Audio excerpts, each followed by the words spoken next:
Ed, thank you so much. Joining me now with reaction, former chair of the White House Council of Economic Advisors, Tom Philipson. Tom, great to see you. Just your reaction to the Consumer Price Index report we got today, and is it really reason for rejoicing the way that you saw from the White House and Democrats? Yeah, I think what we're seeing is a slowdown in inflation for sure. We've seen it the last 6 months now. But in my view, it's despite what the White House has done, as opposed to thanks to what they're doing in some sense. I mean, the president running around saying that they're the cause of deflation is a little bit like an arsonist, claiming, taking credit for the rain, shutting out their fires, essentially. I can't think of a single policy that they pushed in the White House that would actually be deflationary. So I think, and they even wanted more of deficit finance spending than they actually got. So thank God we didn't have that. But I think there's other forces at play that are generating this decrease in prices. Right, and they should be careful what they wish for. There was a statement that the Democrats put out, that the DNC put out. If we can take a look at that, today's report that inflation is on the decline is just the latest proof that President Biden's economic agenda is working, and that Democrats are lowering costs for families across the country. Well, it's because the Federal Reserve has been tightening monetary policy and raising interest rates. So if we wind up in a recession in a matter of months, that's going to be the reason. So the Democrats are going to have to own that as well, I suppose. Yeah, I think that you're right. It is the Federal Reserve. I mean, the simple explanation on what's going on is that we have a monetary policy with lag. That's, we had enormous money supply growth in 20 and 21, now which with a lag has come in as inflation. And then we had a complete dry up of the money supply, which now it looks like is coming down as deflationary pressures. It's sort of standard Milton Friedman stuff. I think that's the simple explanation, which is a pretty good explanation. Has nothing to do with what the White House is doing. The White House is essentially making the problem worse with its policies.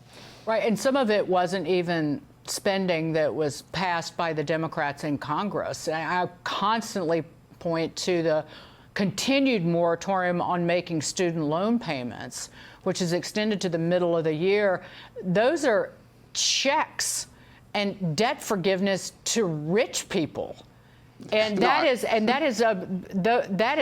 stimulus for the rich, and is making the Federal Reserve's job that much harder. I agree. I mean, student loans is one of the most regressive programs we have, where we're funding people to go to college from people's taxes that don't go to college.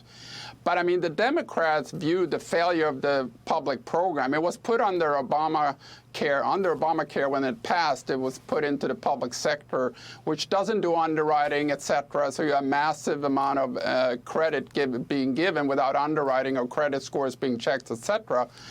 But I think the Democrats view that as, this is a public subsidy for higher education. That is great for them, because higher education is where you train Democrats these days. So you're just paying people to come in and actually get a view of the world for a bigger government. You're basically expanding government to get an even bigger government in the future. Where does this leave the Republicans now they're in control of the House of Representatives, Tom, that we're going to face raising the debt ceiling in a matter of months in the spring? Can they really do anything to stop this? Because I look at, in terms of the entitlement state, the expansion of the premium subsidy for Obamacare. It was extended for another 3 years. That will never, ever go away at a time that Social Security, and particularly the Medicare Hospital Trust Fund, that runs out of money in just a few years. And just the incoming taxes will only be able to cover about 90 cents on the dollar. I don't know where we go from here. We're all, that the government has gotten so big that it'll never be able to shrink. But how do you see it? Yeah, I remember before COVID, when you went to economic conferences and we talked about this entitlement crisis. This was way before we accumulated all this COVID debt. And the argument then was that this is not sustainable, particularly Medicare. Medicare is growing in ineligible population size at the same time as per capita spending is growing. That's why it's growing exponentially, essentially. So Medicare and Social Security, which are the two big entitlement programs, including Medicaid now, which is mostly for old people in nursing homes, those are growing rapidly. And the problem now is, compared to during COVID, is that the cost of servicing this debt is also exponentially growing, because we're not only increasing the debt, we're raising the rates at which we pay on that debt, essentially. And during COVID, we had very low rates, but increasing debt. So the debt payments, the cost of servicing the debt, think of a car payment for the people watching the show, that was pretty flat, actually. But now, with the rising rates and rising debt amounts, it's exponentially growing the cost of servicing that debt. It's about an $800 billion tab right now yearly, which is, up, and it's going to be worse going forward. Yeah, the doom loop.